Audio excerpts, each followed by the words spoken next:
Matt Booty, welcome to the Game Informer Show, sir. Hi, good morning. Thanks. Yeah, it's an honor to have you. We have heard your name more and more as you've risen through the ranks in the game industry, and it's one of those things where I just love to take this opportunity to introduce you to viewers and listeners, explain a little bit where you came from, what your current role is like. So did you start out at Midway? Yeah, I did. I came right out of university and started at Midway Games in Chicago and was fortunate enough to work with people like Eugene Jarvis and Ed Boon, of course, who runs Mortal Kombat, Mark Turmel, the creator of NFL Blitz and NBA Jam. So it was a great time. We were making arcade games, we were making pinball games, and the factory was right there, and everybody was off writing code and building hardware and making games. So It was a real fun time. And I came here to Microsoft in 2010. And started out working with Phil Spencer, worked on games for Windows Phone and Windows, and then in 2014 was part of leading the acquisition of Mojang and Minecraft. And now my role is I get to work with and look after all of our first-party studios. So it's all of the internal game efforts as part of Xbox. So you're making your job more difficult by adding more first-party studios? Is that the way this works? It's more fun. It's more dynamic. Certainly not more difficult. It's a fantastic group of people that we get to work with. All the studio heads bring such a wealth of experience and such a great variety of games and a variety of approaches to how the studios are run. I really just consider myself lucky to get to work with such great people. Yeah. Who do you think you've learned the most from throughout all the phases of your career? Is there one kind of mentor figure or one person that just wowed you in the industry with how much they were able to teach you? I think I've been lucky to have some really distinct phases of my career, like different parts of it, and to encounter different people along the way that really have been great mentors. I mean, early on when I was starting out, again, it was just what a privilege to be able to work with people like Eugene Jarvis, really sort of the godfather of video games, if there was one. People like Mark Turmel. Mark had a great saying that, every game is one compile away from disaster, which is kind of a good indicator of just how fragile game design can be and just sort of how tiny little things can really impact a game positively or negatively.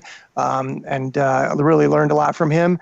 But then coming here to Microsoft, being able to work with people like Phil and Bonnie Ross, who runs Halo, she's been here at Microsoft for so long and has just had exposure to so many people in the industry that just learning from what they've seen and what they've experienced, and all the time they're able to say, hey, I've kind of seen this play out before, and maybe we ought to think about this differently. So, I wouldn't say there's one person. I think it's more that I've just been fortunate to work with, sort of in 5-year chunks, a whole lot of people that I've been able to learn from. Do you feel like you have a better sense of a game's trajectory? That must be one of the most difficult parts of your job, is figuring out when is a studio, when is a game, when is a project in trouble. And if your overall lesson is any game is one compile away from a disaster, do you feel like you have an internal gut reaction now? Or what are the telltale signs? What are you looking for to tell this is just normal trouble development versus this is a dumpster on fire? Yeah, it is one of the things that I love about game development. It is the intersection of technology and creativity. And things will get messy in there. Creativity is not a neat, orderly process always, right? Making art, creating things that are new, innovating, I think by definition, think of just picture, a painter in a studio. It's not going to be this neat, orderly drafting table all the time, right? And so I think that where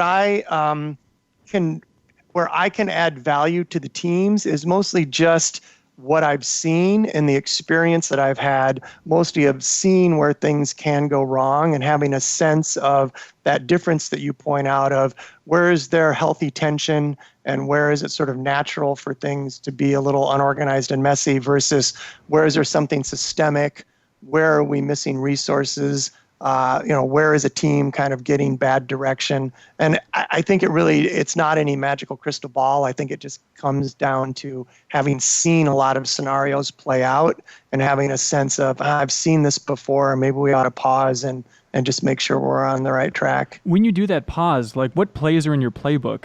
Are you saying, all right, this seems like a good opportunity, get the team together, have one huge meeting, make sure everyone's on the same page, or what are your go-to prescriptions for these situations? Yeah, well, these days, it's the studio heads and really the executive producers and the team leads that really are having those meetings. I mean, if you think about a game like Minecraft, which ships on 24 platforms, does 21 updates a year, a game like that, there are people managing everything from the movie that we have in the works all the way to our relationship with Lego, to people that deal with Sony and Amazon and Nintendo. And so I think those kind of meetings that you talk about are happening, once a week, once a month.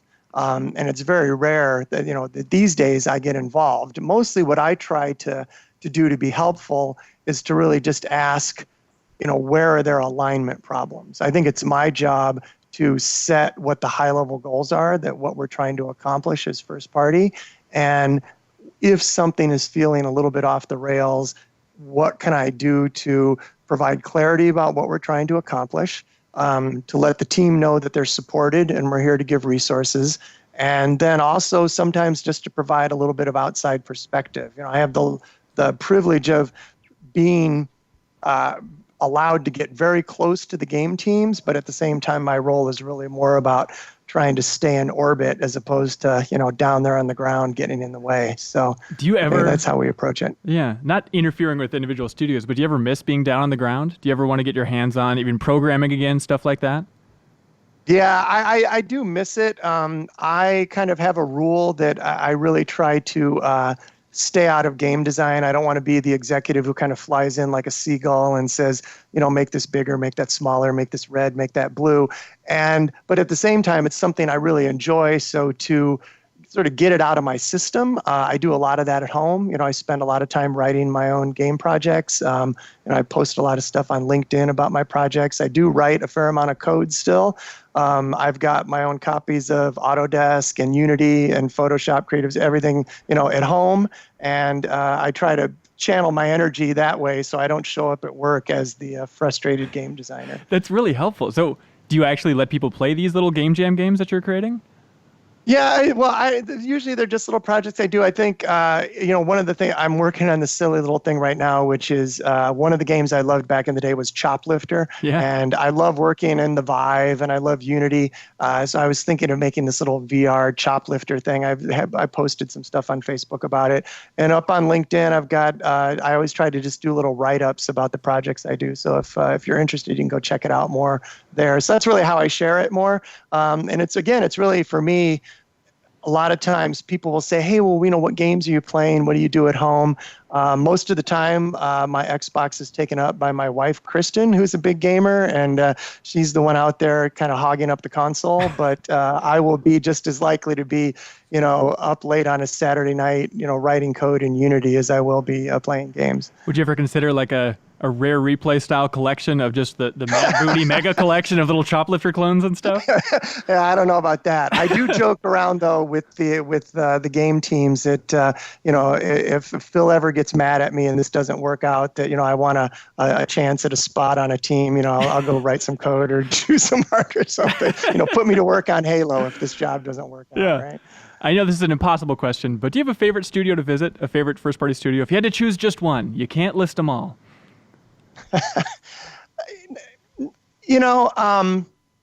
Obviously I'm not going to just pick one. I mean, we are lucky to have 15 studios that we've got. I will say that what I love about visiting the studios, though, is just the exposure to, the new thinking and sort of the new way of doing things. Like right now, for an example, we were just real fortunate to be over in the UK last week, and we visited Ninja Theory and Rare. And one of the things that they're both working on right now is how do you create expansive, large game worlds without having to throw thousands and thousands of people at the problem?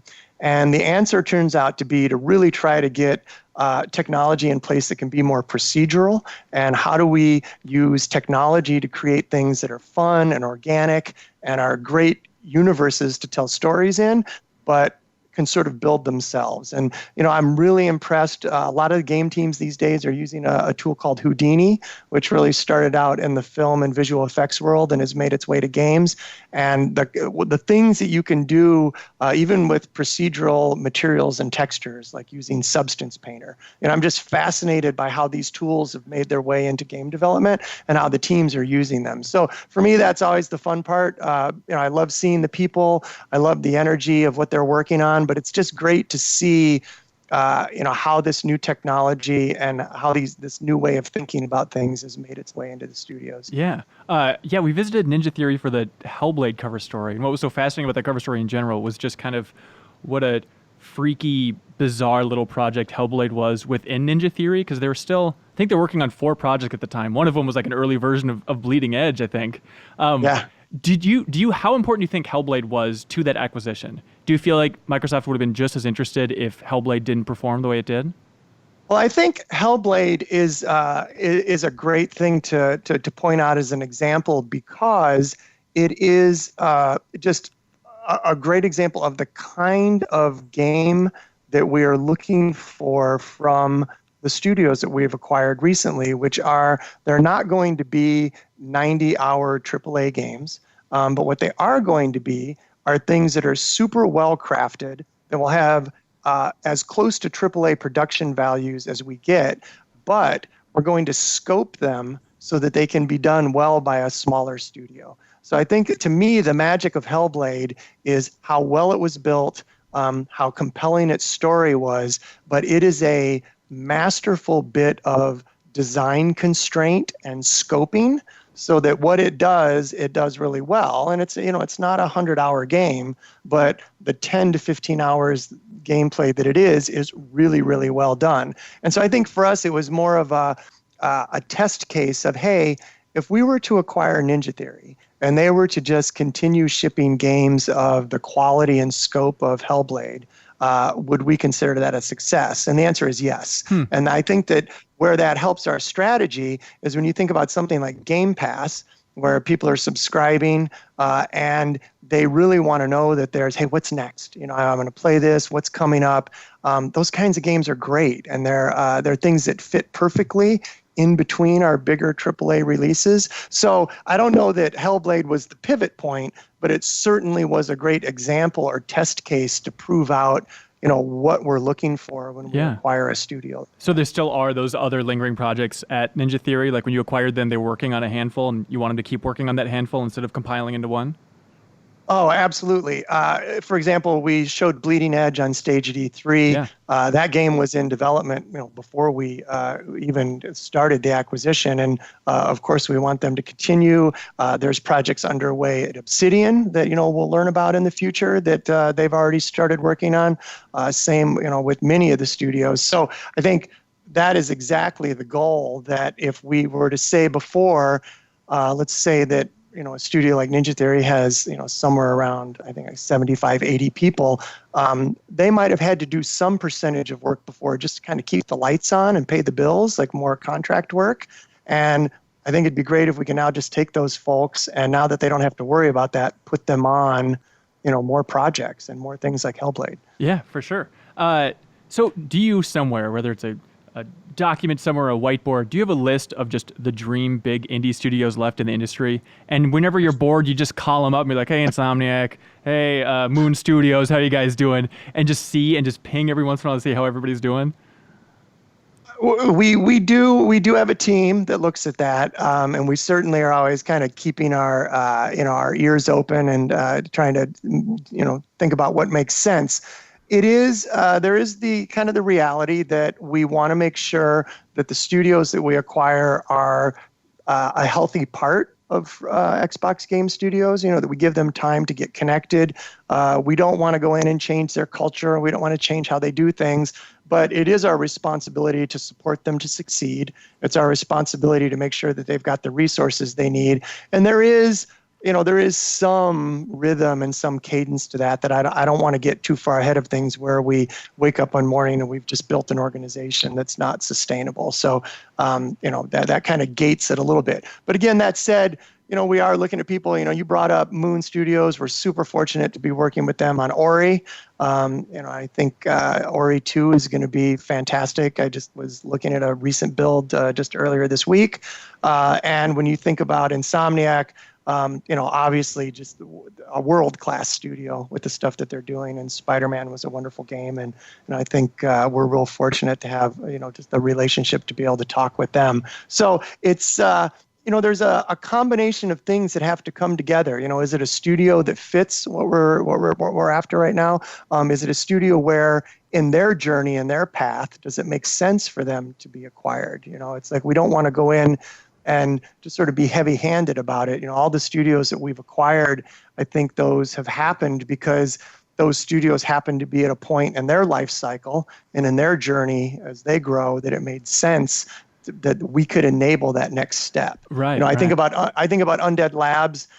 They did fantastic work, really creating a new IP from ground zero with State of Decay. I think State of Decay 2 built on what they had kind of initiated, and now I think it's our responsibility to help work with them of how can we take State of Decay to the next level. And I really want that to become a franchise that we're still talking about 10 years from now. And what do we need to do to make it AAA? So that's really more about how we think about it. Do you have a fair number of polite rejections when you go knocking on doors to acquire studios? Have you had more than 5 studios say, I think we're good for now, thank you? Well, first of all, I want to say it really is a team effort. We have a business development group who really maintains those relationships. A guy, Noah, who works on that for us. Obviously, Phil, as someone who's been in the industry so long, many of these conversations and many of these relationships start with doors that he's opened and relationships that he's built. So, I don't know that we knock on a door and get the hard no, but certainly, there's conversations where people say, actually, right now I think it makes the most sense for us to just keep what we're doing. But that's where we have such great choice. There's a lot of ways for content to come on to Xbox. We have our global partner team that works with people like Activision and Electronic Arts. And then all the way on the other end of the spectrum, we have our ID at Xbox program, where smaller indie developers can come in. We have first-party studios, but even within first-party studios, we still have the option to publish games. So that's, for example, how things like Ori come in, right, where we are actually the publisher with Moon. So I love that we have options. So even if it's not necessarily an acquisition, we still have a lot of channels that can bring content for our players. Yeah, for sure. Okay, simple question for you here. It's mathematical. What cost more, Double Fine or getting Ninja on Mixer? Which one? That's way above my pay grade. Dang it. All right. Were there a lot of bizarre conversations with Double Fine just diving into the history of remember that time when we dropped Psychonauts 1? Does everyone just have a laugh about that these days? Or what are those internal discussions like? I think it comes back to that relationship building. Certainly, Bonnie Ross, who worked on that with Double Fine before, and obviously Phil, they put a lot of energy into maintaining those relationships. And so I think that, we're fortunate that there aren't a lot of, any bumps and bruises left over on that one. Yeah. I will say it was a lot of fun working with Tim. Tim's a very funny, creative guy, and I think people would be a little bit surprised to find out that a lot of the Double Fine deal was negotiated with Tim and I sending pictures back and forth of what we were eating for breakfast, and like me sending Tim a picture of hey Tim, I'm having this some pancakes for breakfast. It'd be great if you and I could have breakfast together. And he's sending me back pictures of Pop-Tarts with smiley faces on them and things. So, so sweet. It can get a little funny. Some of them though are a little more serious than that. Were you making the pancakes spell out $30 million? Yeah, I try to stick to just more basic symbology, smiley faces, and, game-related stuff, right? Yeah. I guess that works. So if a studio like Double Fine wanted to keep releasing multi-platform, I know Psychonauts 2 is still coming to other systems out there, but if they were interested in staying multi-platform moving into the future, even though they're a Microsoft studio, would you allow such a thing? Yeah, I think we would. I think that the question is less binary about should it be on Switch, should it be on PlayStation, and more, does it make sense for the franchise? In other words, is it a kind of game where it would benefit from the network effect of being on a bunch of different platforms? Or is it a game where we can best support it by putting resources and making sure that our platforms, things like XCloud and Game Pass and Xbox Live, are really leaning in to support the game? And so with something like Minecraft, I think it was a no-brainer that we were never going to try to take anything away from players that existed on those platforms. And certainly we've added new platforms since that acquisition. But then, obviously we're going to have our big franchises like Forza and Halo and Sea of Thieves, where those games are designed from the outset to really exist on Xbox. And I think that will continue. Yeah. So something like for Outer Worlds, I'd imagine you're planning on Outer Worlds 2 being like a big Microsoft exclusive moving into the future as well then? Yeah, I think that'd be that kind of game. And from what we've seen of Outer Worlds, my hope is that that's something that we can build and that it really becomes, an enduring franchise and it really starts to grow and that we can help expand that. I think it's a great universe they've created. I think about what are the things that you need for a franchise to kind of bear weight, like what can it withstand? And, is it a narrative? Is it a set of characters? Is it a universe that's big enough that you could start to add on to it? And that's what I love about what Halo has created. Yeah. It can support, all kinds of novels and fiction and comic books. I think State of Decay is on its way to getting there in terms of a world and a fiction and a set of narrative rules that could be built on. And Outer Worlds, I hope, also gets that kind of traction. It'll be great definitely. to see it get out there and get played. Do any studios bring up the idea of pulling a Bungie or a Twisted Pixel and like buying themselves back and getting out of the Microsoft bubble? That was such a weird duality in your history. Is that ever mentioned these days? I'll focus on the Twisted Pixel one because that is one that I actually led that acquisition, and I'm still, real good friends with Josh Baer and Bill and the guys down at Twisted Pixel. I was, when things don't work out exactly the way you want, you always have to pause and ask yourself what there is to learn. But we put energy into structuring the deals so that if something like that doesn't work out, we have the ability to sort of put it back without it putting it back broken or damaged, right? Mm-hmm. Like, I love the fact that Twisted Pixel still exists, that they've found a lot of success doing the VR work that they've done. They've done a lot of cool games with Oculus. And it was important to me when our strategy kind of took a right turn from where it was when we decided to acquire Twisted Pixel, that we were able to unwind that without kind of leaving just debris behind, right? And that isn't to say that we have any intention of divesting of studios. It's not what we want to do. Yeah. But it's just it's important to me that we leave things in better shape than they were when we found them, kind of put it back better than how you found it. And just because you brought up Twisted Pixel, I think that was an example of where we were able to do that. Yeah, for sure. It's an interesting one. Okay, not looking for new details on Halo Infinite gameplay, anything like that, but can you share like a reaction you've had seeing maybe your biggest demo of that game? Is there just a surprise that you had internally, just like, oh, this game is more blank than I expected? Yeah, It is a great part of my job to be able to just work with that team and get previews of things. I think the first thing that is just very cool and where that game is headed is how they're thinking about expanding the world, right? I won't go so far as to say sandbox, because you bring up sandbox and people sort of overload that term with a lot of other things. But what the team is doing to build a bigger universe and a bigger set of gameplay scenarios and just more things to explore is awesome. And it's just like the things they're working on are really cool. The second thing is just as they bring the Slipspace engine up to date with where we're at in terms of graphics these days, there's just some cool stuff design-wise. It's been really cool to see them get back to some of the shape language and design language of some of the earlier Halos. There could be said that Halo, when you get into Halo 5, maybe it was getting a little busy design-wise, and it's cool to just see them. It feels, at once, it feels more modern and more clean, but also I think there are stronger echoes back to the roots of Halo, and it's really cool to see that stuff. So the answer to the blank question would be cleaner and bigger. Is that a fair boiling down? If you had to boil it down, I would actually say visually impressive and more expansive. Okay, yeah. Great. Hey, pop quiz. I don't know if you know this. You guys own Perfect Dark. Are you aware of this? On my list that I also keep is also a list of IP.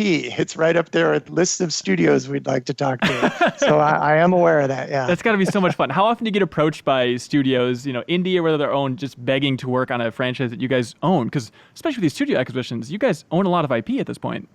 Yeah, a story that I love related to that is how we ended up deciding to go take a run at Battletoads. Yeah. And the Battletoads thing, this is the part that I love about it. We are mature enough as a game industry that we now have people who are starting out in their career who grew up playing a certain IP or a certain game and are now working in the industry. And they have a particular take on where they would like to go with it or what they would like to do. So the way Battletoads actually came about was some of the people that are involved working on it actually approached Craig Duncan, who's the studio head at Rare, saying, hey, we remember growing up with this game. We would love to take a run at putting our twist on this IP. And then Craig and I had a conversation, said, yeah, this is great. We love the energy. We'd love to see what they do. There's some things we want to do to make sure that they stay in bounds and, don't sort of break some of the guidelines of the IP. But that kind of thing I love, and yeah. It's sort of how we ended up, it's been a few years now, but when I was fortunate enough to be working with the team when we rebooted Killer Instinct, that really came about because there was just an energy and a passion for it. And those are the scenarios that I love. And I think that those tend to work out a little better than kind of trolling through a spreadsheet, hey, this, nobody's done this in a while. Maybe we could reboot that one. Yeah. I think if there's somebody that has a personal passion for it, it really can work out. So what is the name of the studio that is making Battletoads then? It's Delilah is the group that's working with Rare. And it's a real close partnership. In terms of how they're working, both with input on what's true to the IP and what are some things we'd like to do, and then, like I said, the group working on it is really bringing a lot of great energy. Yeah, this might be above your pay grade as well, but do you know where the name Scarlett came from? Were you in that brainstorming session to come up with just the name Scarlett for Next Gen? Yeah, there is somewhere there is a whole set of guidelines on how we come up with code names, and you've got to make sure that somebody else in the company is not using it, and they've got to be there's some rules about how generic they are. So somewhere there was a meeting to pick that code name, but I was not in it. Do you right now, not revealing what it is, do you know the name of the Next Gen Xbox? I've seen pictures with a name in there. I have a sense of what it's going to look like. And actually, a lot of that stuff is done by our great partners in our marketing team. Yeah. And it is something that, we sort of find out along the way, just as the players do. Okay. That's fine. Hey, Ben, you have time for one more question. Okay, great. Here's a weird one. Just talking about XCloud and the future of XCloud. Have you guys talked internally, maybe this is a no-brainer or it's a no way in hell, about just making like an XCloud app for the 360? Like, is that technically possible to be able to play next-gen games on your 360? That's an interesting one. I don't.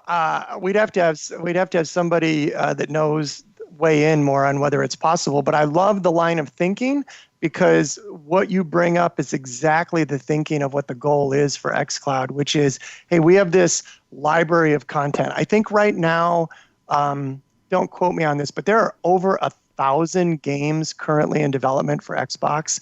And so when you think, and that's just new stuff that hasn't come out yet. And then you've got the incredible back catalog that we have, plus you've got all the stuff that we're working on right now. What an amazing library of content.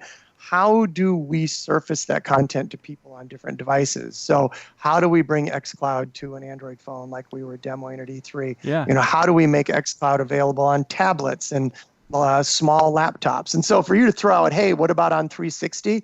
Like if it would, if we could get that to run the same as we get it to run on a phone, I think it's a great idea, right?